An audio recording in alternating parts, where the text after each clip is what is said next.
people giving up on the Benavidez and Canelo fight.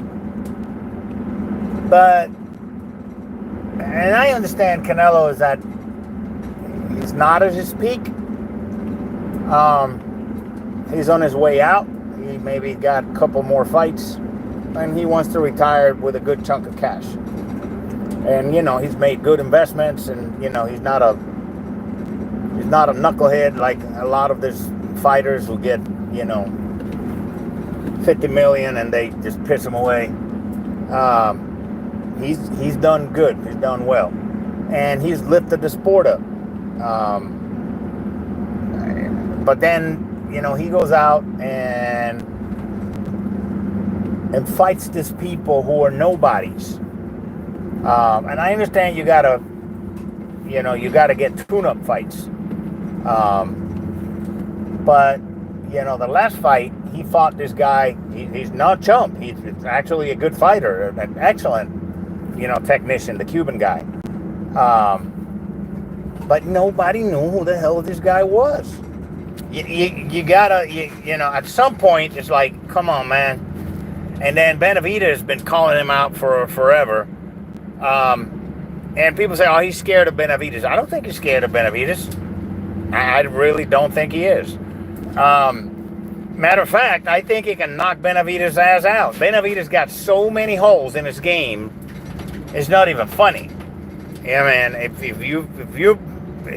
you're a boxing aficionado and you've actually put some gloves on and you've actually fought people, you know what I'm talking about. Benavidez is not the super fighter people think he is. You know, he's got holes out the ass. But the one thing that people do, and this goes with any fighter, if you get in there scared of someone, he's got an etch on you already in your head. Because it's always been like that. You know, a bully is a bully until somebody steps up to him and busts his mouth open. And then, okay, he's not a bully anymore. He's just another guy. Yeah, he might have skills. Yes, he can fight and blah, blah, blah. But think about the fight he had, Benavidez, against the Ukrainian guy. This is a guy who was retired for 4 years, I think. He hadn't fought anybody for 4 years. Like, retired. He was in the couch. You know, watching TV or whatever. So, comes out of retirement to fight it. That's what I understand. Correct me if I'm wrong. He fought him at 175. And he actually, and I say this, I don't give a shit what anybody says. That guy pulled punches. He pulled punches. He could have hurt Benavidez and probably knocked him out a few times, quite a few times, and he pulled the punch back. And a glaring example was one of the late rounds. He had a straight right. He was almost landed, and he pulled the punch back. It's like, you don't do that when you had the punch clean.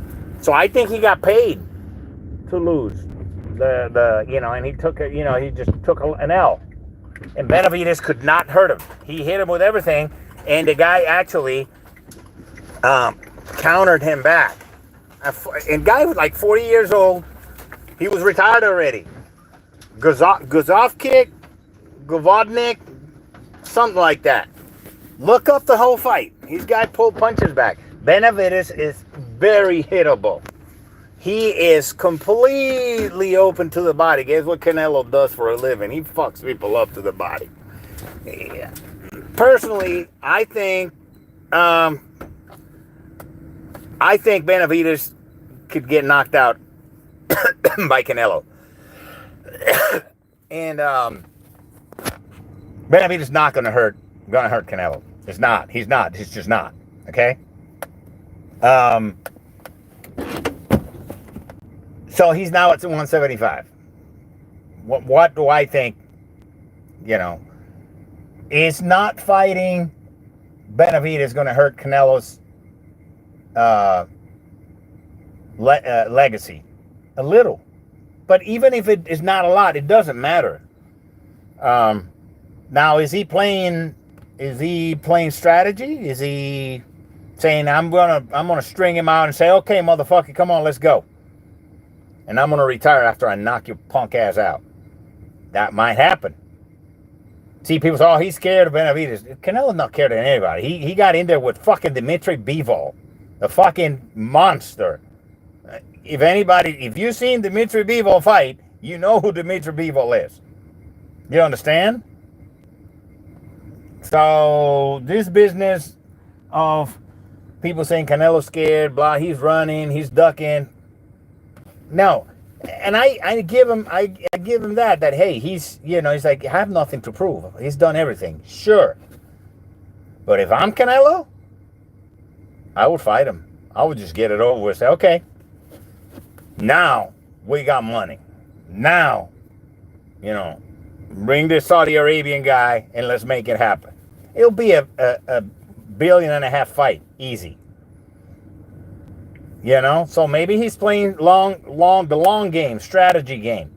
He's waiting till he gets acclimated at 175 and then brings him down to 168, and puts a rehydration clause on his ass and say, okay, motherfucker, let's go. Because if I'm Canelo, I'm putting rehydration on him because that motherfucker steps up there. If you let him, he'll step up at 225 in the fucking ring, a full-blown.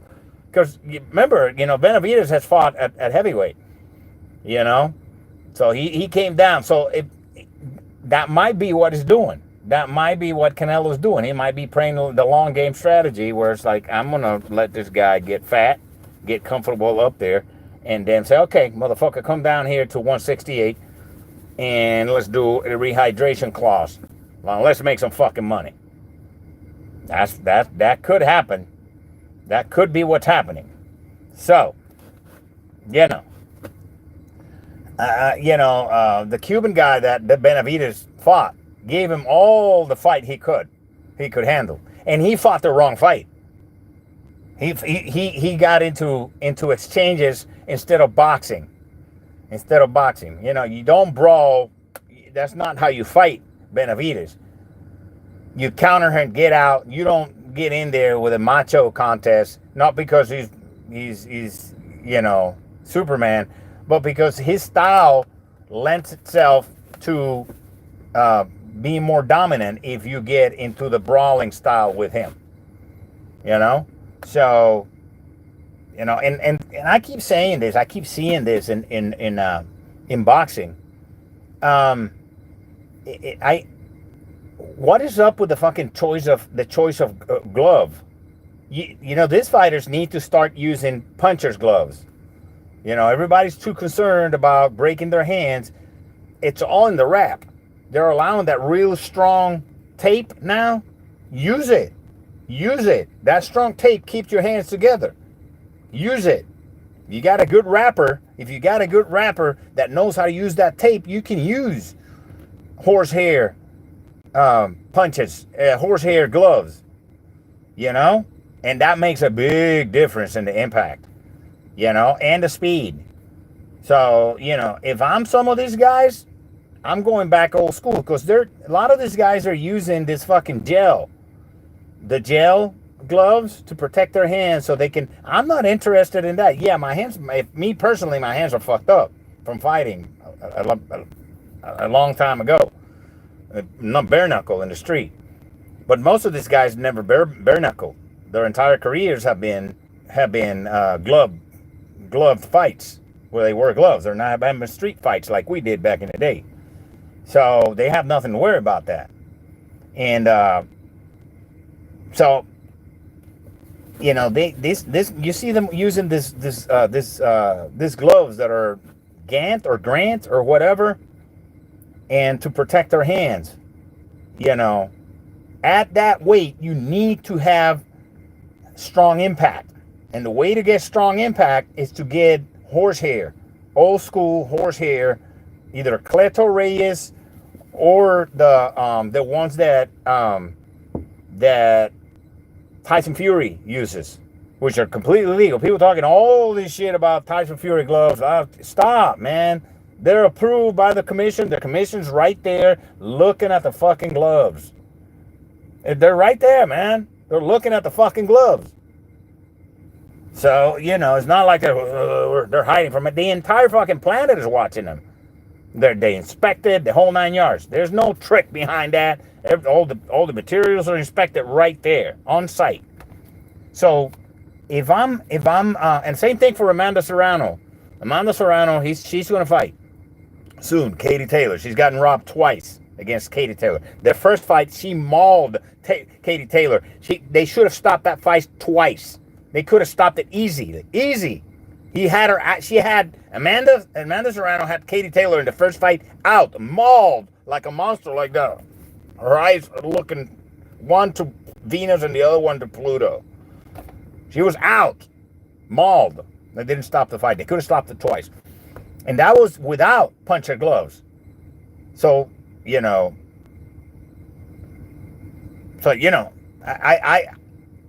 don't know, man. I don't know what to tell you. This fighters need to go back to horsehair gloves.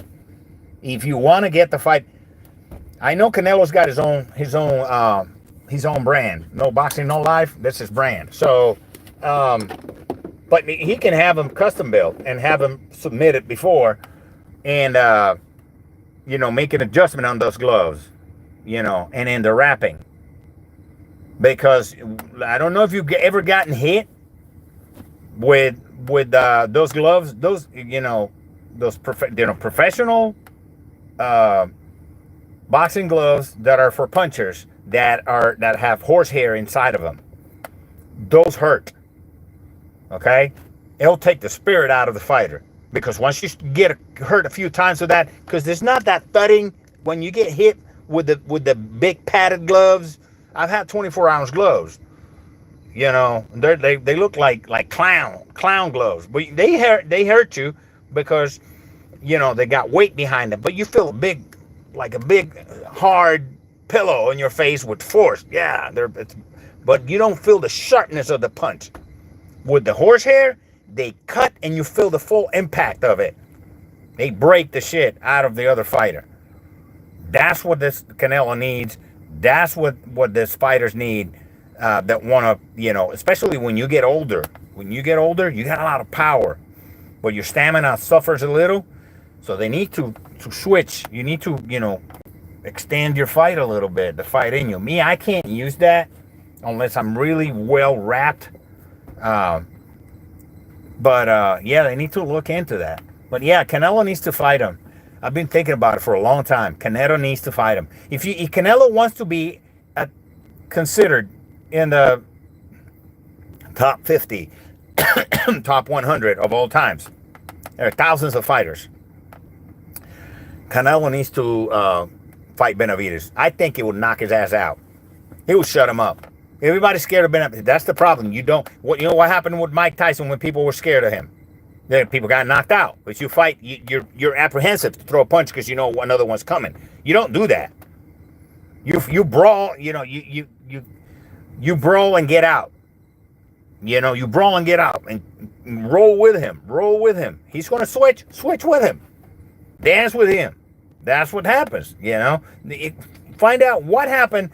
What happened when he fought? First of all, he was partying all night when he fought Douglas, and he was just not at the peak, way not at his peak. But what happened when he fought Douglas? Douglas wasn't scared of him. He had just lost his mother, I think. He had nothing to lose. He was hurt. He came to the ring to die. That's how you beat these people, the bullies. That's how you step up to them. A bully. I got something for you. Come on, motherfucker, let's go. You got to have that attitude. Not like, well, let me see. Fuck that. You man the fuck up and you step up to them. And you let them know what time it is. And once they get hit, once you touch them good, then you got their respect. Then you can start working. And I'm not talking about hurting them like they feel like they're going to get knocked out when they feel hands on them. I had a guy, a lefty. He was fast. One time we're sparring. We were fast. And he's, and one time we had sparred and I was really tired. I came in after work. I had nothing left on me. I barely slept. But next time okay. So I think I had like 18-ounce gloves on me or 20-ounce. And and he's coming, he's fast, and throwing that right jab because he's lefty. And I'm letting him, he's backing me up. I let him back up. I just took one little step back and stood my ground and waited for him to commit. And that's when I just landed like 3 on his face. Boom, boom, boom, boom. His change, his demeanor, his attitude, his behavior, his step, his eyesight, everything changed once I clocked his ass. Then I backed him up, because, I didn't hit him with power like cranking, but it was fast and it was to his face and his mouth. I got him on his eyes, his nose, his mouth. Poop, poop, poop, poop, poop. 4-punch combination on my feet, and I turned. That's when you got a bully in front of you. It doesn't matter if you knock him out with 1 punch. It doesn't matter. Once he feels hands on you, then his entire attitude changes. He has to go back to the drawing board. And if he feels, because when you land a combination, it's very different than just landing a jab and like some type of, a counter punch, or something like that, and you stop. No, you don't stop throwing. You let him have it. With that one combination, you let him have it. All right, you step up to him, get your distance right, use his momentum with you, and let him know, come on with it, you're going to get hurt next time. And, so that's the attitude that these people got to bring. Whoever's going to fight, Benavidez, even Canelo, look what happens but Canelo's a special type of fighter. I keep saying people hate him and all that stuff. I don't hate him, man. I love what is done for the game and stuff like that. But, long story short, step up, man. You got to step up. I think if he fights Benavidez, I think he's got it up his sleeve. He's just building it up and being strategic about it. I think that's going to be his retirement fight, Benavidez. And he's going to knock his ass out.